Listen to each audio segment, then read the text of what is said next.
Hi, good evening. I'm going to talk about Laudato Si.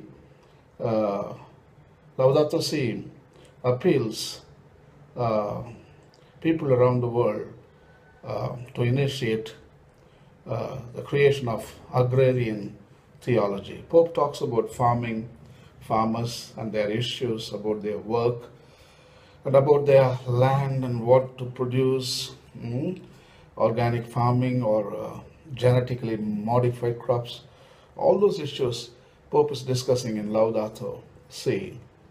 So I'm going to talk about agrarian theology, which is not made yet, and 2000 years. I think what were we doing? I mean, we didn't think about our poor farmers, their problems. In India, 3 lakhs farmers committed suicide, and they sell the land as if land is the commodity, and they put fertilizers, poison, herbicide, fungicide, genetically modified crops. They lose seeds, natural seeds. They have to depend on uh, the big companies to provide seed plus fertilizer. And many people, they don't think that agriculture is a prestigious profession. So they abandon agriculture, they go to the towns, to cities. So I think if we had agrarian theology, some kind of religious rationale or a framework, I think people would have been motivated in the right path and people would have remained doing agriculture because God gave only one mandate to humanity: till it and keep it. Genesis 2:15. So I think our people are not educated.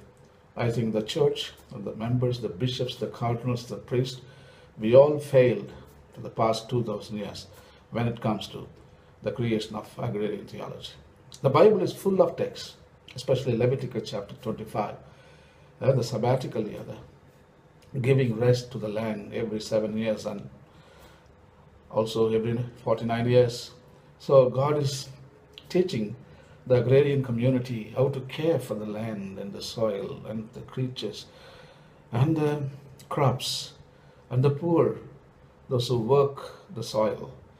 So I think it's a brilliant. So we need to create agrarian theology. I think Laudato Si has got, in my opinion, at least 30 to 40 different texts that indicate um, uh, for the creation of the agrarian theology. Some of the text I want to read it to you from Laudato Si.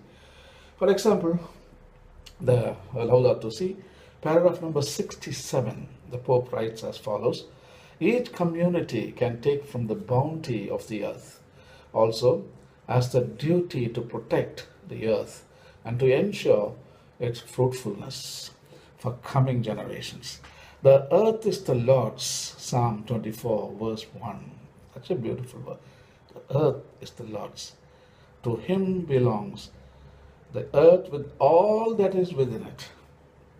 Deuteronomy chapter 10:14. So everything on earth has a copyright. The Creator owns it. Amen. These people are, all the land and the soil, the elements of the earth, are not orphans.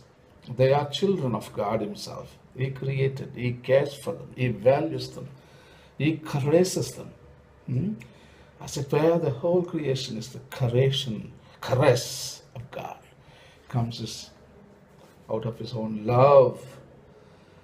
And Laudato Si 164, another text which can point out to the creation of agrarian theology. Pope writes as follows: interdependence obliges us to think of one world with a common plan. Such a consensus could lead, for example, the Pontiff writes, to planning a sustainable and diversified agriculture, developing renewable and less polluting forms of energy, encouraging a more efficient use of energy, promoting a better management of marine and forest resources, and ensuring universal access to drinking water. So it's beautiful. The new forms of energy. That's what we need. Probably we should come back to organic agriculture.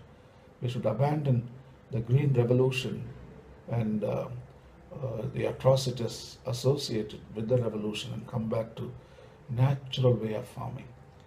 A farming which is focused on mercy and compassion. And green revolution is a violent way of farming. So Pontiff writing, he's appealing to the world community to come back for the mercy and compassion paradigm. Another text from Laudato Si, paragraph number 129, Pope writes as follows: there is a great variety of small-scale food production systems which feed the greater part of the world's peoples, using a modest amount of land and producing less waste, be it in small agricultural parcels, in orchards and gardens, hunting and wild harvesting, or local fishing. 129 Laudato Si. Around the world, they don't depend on multinational corporations. They don't rely on a supermarket to buy food, but poor people, they themselves produce their own food. They got their small farms, small distributive systems, small markets. Probably you go and buy from the farms themselves, and most of the food is produced organic agricultural way, so which is good for the health. And there are no fertilizers, there's no pesticide, there's no fungicide, there's no genetically modified crops going on. Everything is natural, seed-based. You sow, you reap and save the seed, again you sow, again you reap, again save the sow. Recycle and recycle and recycle. It's a natural way of farming. So that is what Pontiff is writing in the paragraph number 129. So one more paragraph, 134. The Pontiff writes as follows: this dependency would be aggravated were the production of infertile seeds to be considered. The effect would be to force farmers to purchase them from larger producers. See, he talks about the infertile seeds. So when you go for genetically modified crops, you depend on multinational corporations. Each time when you cultivate, you need to pay not only for the seed, associated fertilizers, fungicide and herbicide. So much of cost. That's why Indian farmers, they couldn't pay back. So they committed suicide. 3 lakhs Indian people committed suicide. We should have provided some kind of spirituality for them in case of danger and crisis, but we failed. But now we can do it. So one more quote I want to read from Laudato Si, paragraph number 180, 180. Pope writes as follows: agriculture in poorer regions can be improved through investment in rural infrastructures, a better organization of local or national markets, systems of irrigation, and the development of techniques of sustainable agriculture.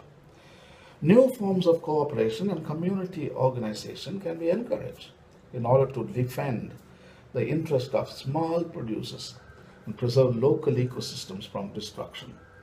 So this is the beautiful, is encouraging and supporting the poor farmers and the poorer regions. Government has the responsibility to improve the agriculture. Sometimes small farmers produce, but they can't sell their produce in the markets because they don't have markets. So Pope is asking the government to create markets, small markets. And also most farmers, they don't have good irrigation system in India. They depend on wells or bore wells. There are no surface water. So probably the government can help building some canals and bring water to the people where there is no enough water. And also we can encourage small farmers. Government can support small farmers because the multinational, the industry farming, they produce an enormous amount of food. They got markets, they got customers, and they in fact destroy the local ecology and ecosystems in order to produce monoculture, only one crop. Maize means maize, wheat means wheat, barley means barley. It's a monoculture.